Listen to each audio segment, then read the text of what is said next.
നമസ്കാരം. Raf talk ഫുട്ബോളിലേക്ക് അവർക്കും സ്വാഗതം. ലാലിഗയിൽ ആന്റണിയുടെ ഞെട്ടിക്കൽ പ്രകടനം തുടരുകയാണ്.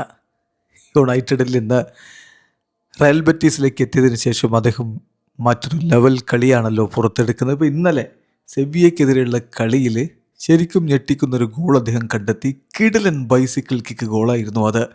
കളിയുടെ 16-ാമത്തെ മിനിറ്റിലാണ് ആ ഒരു ബൈസിക്കിൾ കിക്ക് ഗോൾ പിറക്കുന്നത്. പെനാൽറ്റി ബോക്സിൽ നടന്ന ഒരു കൂട്ടപ്പൊരിച്ചിൽ അതിൽ ഉയർന്നു വന്ന പന്ത് അതിമനോഹരമായിട്ട് ബൈസിക്കിളിലൂടെ അദ്ദേഹം വലയിലേക്ക് എത്തിക്കുകയായിരുന്നു. 16-ാമത്തെ മിനിറ്റിൽ ബെറ്റീസിന് ലീഡ്.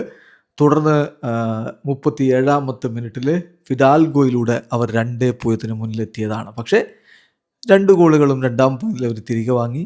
സാഞ്ചസ് 62-ാമത്തെ മിനിറ്റിൽ സെവിയയ്ക്കായിട്ടൊരു ഗോൾ മടക്കി. ഒടുവിൽ 85-ാമത്തെ മിനിറ്റിൽ റൊമേറോ കൂടി ഗോളടിച്ചപ്പോൾ 2-2 സമനിലയിൽ പിരിഞ്ഞു. സംഗതി റയൽ ബെറ്റീസ് ജയിച്ചില്ല. പക്ഷേ ആൻ്റണിയുടെ ഗോള് അത് എടുത്തു പറയേണ്ടതാണ്.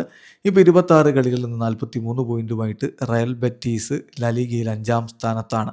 ഈ മത്സരത്തിലെ അദ്ദേഹത്തിൻ്റെ പ്രകടനത്തിൻ്റെ കണക്കുകൾ നമ്മളൊന്ന് എടുത്താൽ ആൻ്റണി ഒരു ഗോള് സ്വന്തമാക്കുകയുണ്ടായി. കൂടാതെ 8 ഡ്യുവൽസ് അദ്ദേഹം വിൻ ചെയ്യുകയുണ്ടായി.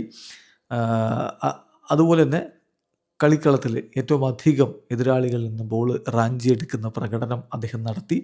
7.9 അദ്ദേഹത്തിൻ്റെ റേറ്റിംഗ്. കിടിലൻ പ്രകടനം തന്നെ ആൻ്റണി നടത്തിയിരിക്കുന്നു. വീഡിയോ അവസാനിക്കുന്ന ഫുട്ബോൾ ലോകത്ത് കൂടുതൽ വിശേഷങ്ങളുമായി റാഫ് ടോക്സ് എത്താം.